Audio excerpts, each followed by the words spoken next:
Good morning, guys. Welcome back. We're to the channel. In today's video, we're going to be installing a backup camera in my Chrysler 300. So if y'all remember in the last video, we installed this new head unit, and super happy with this. So I'll show y'all, all the stuff in a bit. But as you can see, I got the radio popped back out, and this particular head unit come with a plug. You can see it's on this one. So comes with a plug, and then the other end here is for your camera, and then this is the power for the camera. So I got that plugged in there, and we're ready to start kind of running everything. So I have the camera in the house, in the office there. So let me go in and grab that. I'll show you what we got, and well, we'll go from there with getting all the interior panels and whatnot removed in this car, and start installing our camera.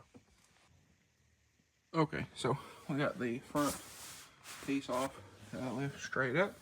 It's over here, and then this one back here apparently was already broke, and somebody glued it back together, but we got it off now, and this is also broken, so I'm going to try to glue that little stanchion back on, but you'll have a Phillips screw here. You'll have a Phillips screw, it's not going to focus, but it's right up there. There you go, right there. And then pull your seatbelt back, and you will find two more Phillips screws, one here, and then this will pop off. And then to get your seatbelt free, it will, you twist it, it'll slide back in here, just like so. Kind of difficult doing this one-handed, but, and that will let that fall. So that is that. But anyway, now that we have this all free, we can get this actually all the way out of the car. I'll get this up over there. There we go. Now we can run our wiring through here. And then this piece, let me hop up real quick. This other piece down here, like I said, I guess the previous owner, I mean, you can see the kind of the white glue on there. So I guess they broke it, tried to glue it back together, which I'm finding a lot of the interior trim pieces on this car have been broken in some way, shape, or fashion. Like this chrome trim, I think on that side, it's just kind of flops, and I don't know. But we don't have to take this one all the way off. So pop your seat up. Now, if you feel right here in the middle, you can pull it up, pop it, and it comes up. So that comes up enough where I can reach under, and we can fish our wires. And then this will move as well. So we can fish everything through here and kind of tuck it. So that's good for that. Now up here, the way I'm going to do this is probably going to take the glove box out, and that'll give me access to everything in here. So should be a pretty straight shot, but I got to start the car, pull it out of here so we can, or at least partially out of here. That way we can work in the trunk and start getting all of that stuff removed. All right, so went ahead, took the box out, took the seat bottom out, and the trunk liner, and then I'm going to be pulling power from my backup camera from here. So I'm kind of doing two things at the same time here. So anyway, that is that. Like I said, the seat bottom just kind of clips in. You can feel under there and pop those out, and it slides right out. So pretty simple. And then okay, so we're starting on the camera. We've been working on the sub wiring, but got the tail light out, got the bottom of the back seat out, along with the sub. But we're going to be running this over here, and we're going to run everything down the passenger side. So we've already got the camera mounted. You can see there. So I spaced it off a little bit so the license plate can slide behind it, back up in there, and then drilled a 1/4 inch hole for my particular camera here. So you can see right there. So all I did was center it, measure between, between the license plate mounting screws, and divide it in half. There's your center. So that's how we got to there. So I gotta get that tightened, which is, my hands don't really fit in here very well. So I got this kind of holding it. We popped all these off to be able to do that. And then over here, I'm gonna drill a hole to run this somewhere, kind of somewhere over in here. So it'll be protected, which I'm hoping this will get us into the car. That way, if I ever want to take the bumper off, all I have to do is pull the taillight out, disconnect this inside the car, and pull it back through. So that'll be nice. And then from there, we have the rest of this. So this power from right here, power and ground will go to the taillight, and the rest will run up to the head unit.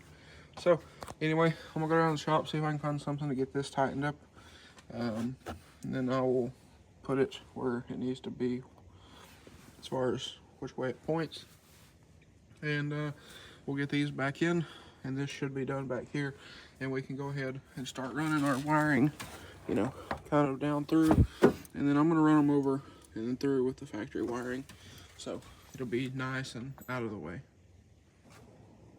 Okay, so to make this a little bit easier, I went ahead, popped one side of the back bumper off, so we can pull this back and get to everything.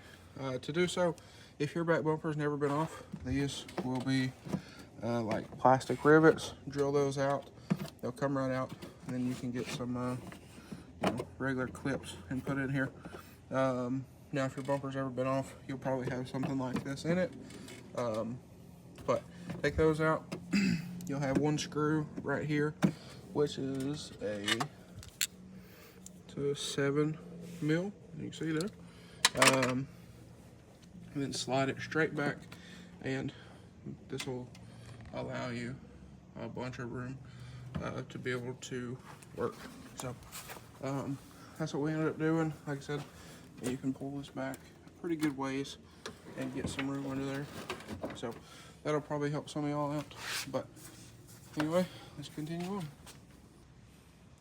Okay, so we got the camera tight and kind of aimed. It's still loose enough you can turn it. It's just very tight to turn. But anyway, in here there's the grommet for the bumper harness. Runs your sensors and all that stuff, all that fun stuff in here. So poked a hole in it with this guy. Now that is double wall, so you'll have to go through one layer into another, but we're gonna take and put some silicone on that so it'll be nice and weatherproof, which it is down right there. You can see it down in there.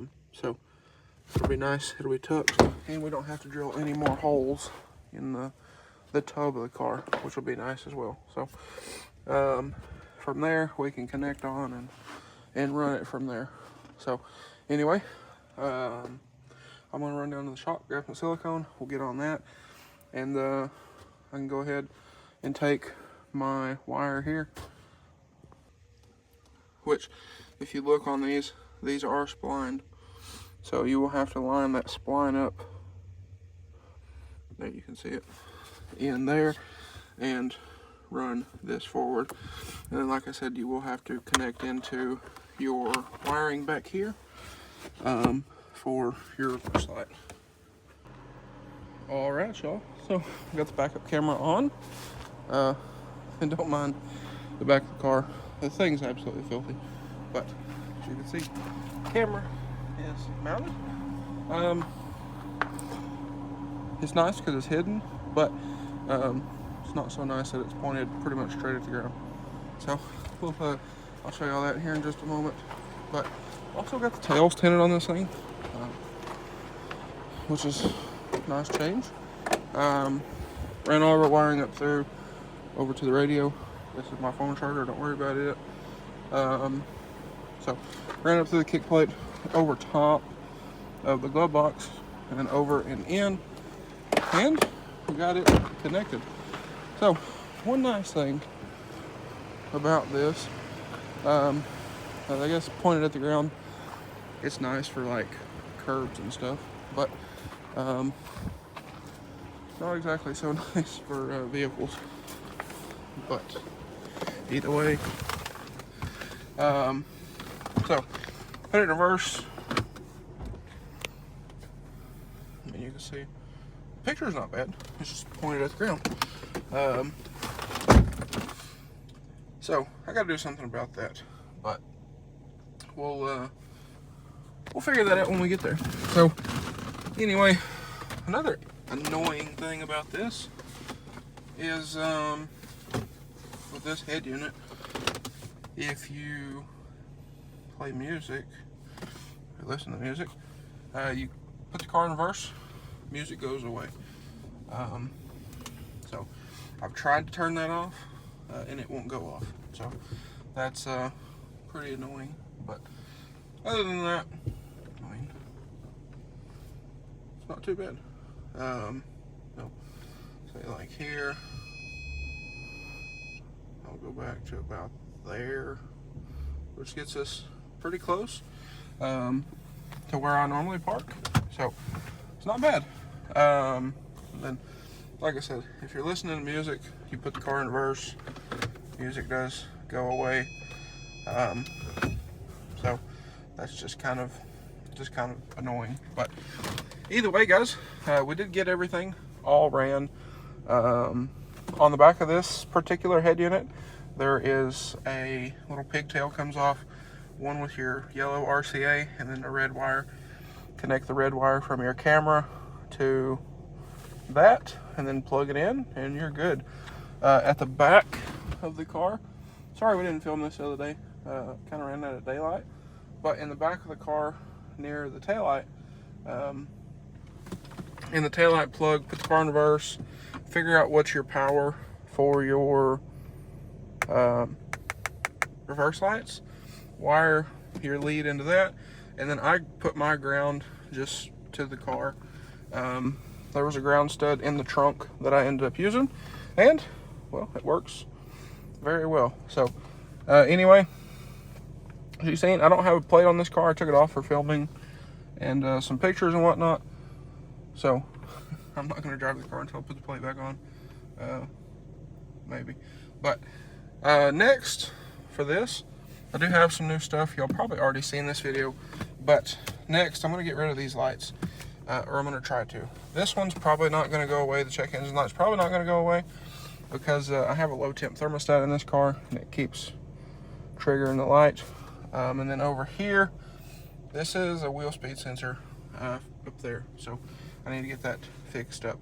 But anyway, guys, that is well, that's it for this one. So with that being said, if y'all enjoyed today's video or find it helpful, please drop a like and comment down below. Smash that subscribe button. Thanks for watching, guys. I hope everybody has a great day. Next, with this, I'm probably going to pull the back bumper back off and see if I can make a spacer or something to kind of tilt the camera up a little bit. So we'll see if I can do that. I think with my laser engraver, I think I can go in. We're about to get kind of technical for y'all, so I apologize. But on my laser engraver, I have different settings I can do and whatever. So I think if I do a gradient from 0% power up to 100% power and ramp it, I can use it to angle a piece of wood, if that made sense. I hope that made sense. Then I'll put a hole in the center of it for that, and then we'll just have to make it short enough, you know, thin enough to where we still have plenty of studs sticking out. So we'll probably do that. I'll have to play with the laser and see what it'll do. But anyway, guys, I gotta go in here and do a few things, and then I'm headed to look at a truck. So probably won't film that, but anyway, like I said, guys, thanks for watching, and I hope y'all have a great day.